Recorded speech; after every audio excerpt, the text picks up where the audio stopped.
Assalamualaikum warahmatullahi wabarakatuh. Nama saya Ade Aprizal dari kelompok 9. A. Definisi akad. Kata akad berasal dari bahasa Arab yang berarti ikatan atau kewajiban. Bisa juga diartikan dengan kontak atau perjanjian. Misalnya, unsur-unsur yang dikandung dalam akad. 1. Pertalian ijab dan ijab kabul adalah pernyataan kehendak oleh suatu pihak wajib untuk melakukan sesuatu atau tidak melakukan. Sesuatu kabul adalah pernyataan menerima atau menyetujui kehendak wajib tersebut pihak lain kubi. Ijab dan kabul ini harus ada dalam melaksanakan suatu perikatan, adapun bentuk dari ijab dan kabul ini beraneka ragam. 2. Dibenarkan oleh syara. Akad yang dilakukan tidak boleh bertentangan dengan syara atau hal-hal yang diatur oleh Allah Ta'ala dalam Al-Quran dan hadis Nabi yang berhubungan dengan pelaksanakan akad. Ditujui akad mampu objek akad. Sebagai contoh objek perikatan yang tidak halal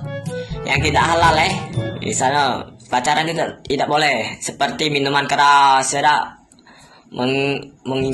mengakibatkan tidak sah sholat. Minum keras tidak boleh tuh. Suatu perikatan menurut hukum Islam, berhentilah minum mabuk-mabukan itu.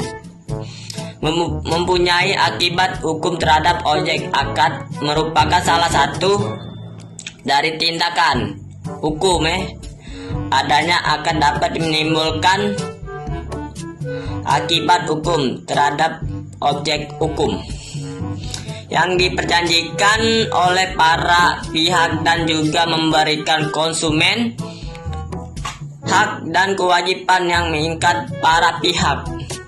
Dan aku kasih saran, berhentilah minum itu anggur merah itu haram hukumnya, itu dari agama Islam. Terkandung dalam akad yang pertama ada pertalian ijab dan kabul. Ijab adalah pernyataan kehendak oleh suatu pihak mujib untuk melakukan suatu atau tidak melakukan sesuatu.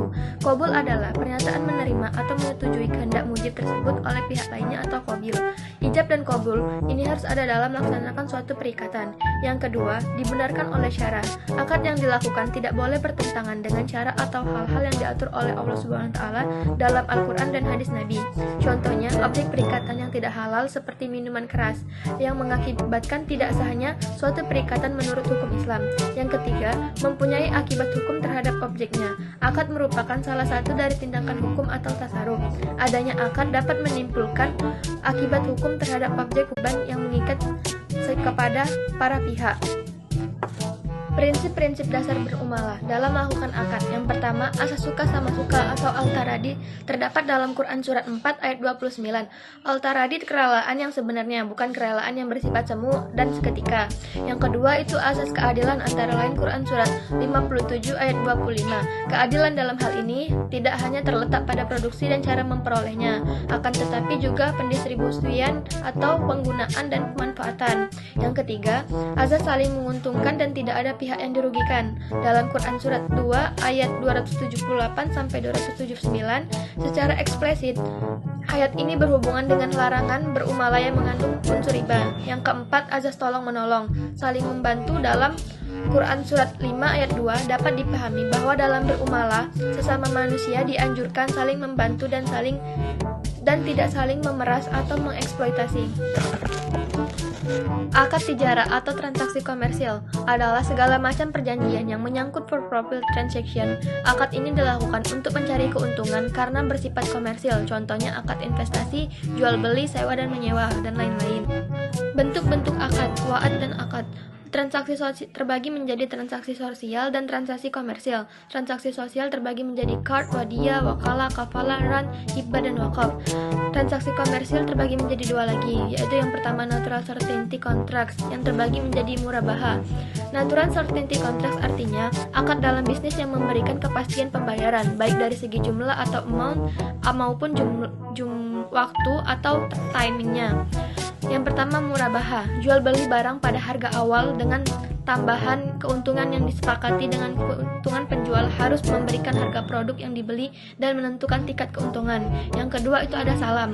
Salam pemesan merupakan pemesanan barang dengan persyaratan yang telah diteruskan oleh dan diserahkan kemudian hari, sedangkan pembayaran dilakukan sebelum barang diterima. Yang ketiga ada istimah, kontrak perjanjian penjualan antara pembeli dan pembuat yang melalui pesanan. Dan yang keempat ada ijarah, akad pemindahan hak guna atas barang atau jasa melalui pembayaran sewa tanpa diikuti dengan pemindahan kepemilikan atas barang itu sendiri. Yang kedua itu adalah natural uncertainty contracts yang artinya kontrak atau akad dalam bisnis yang tidak memberikan kepastian pendapatan atau return, baik dari segi jumlah atau timingnya. Yang pertama itu musyarakah atau kerjasama modal, yang artinya akad kerjasama antara dua belah pihak atau lebih untuk suatu usaha tertentu dan masing-masing pihak memberikan kontribusi dagang dan keuntungan dengan resiko yang ditanggung bersama sesuai kesepakatan.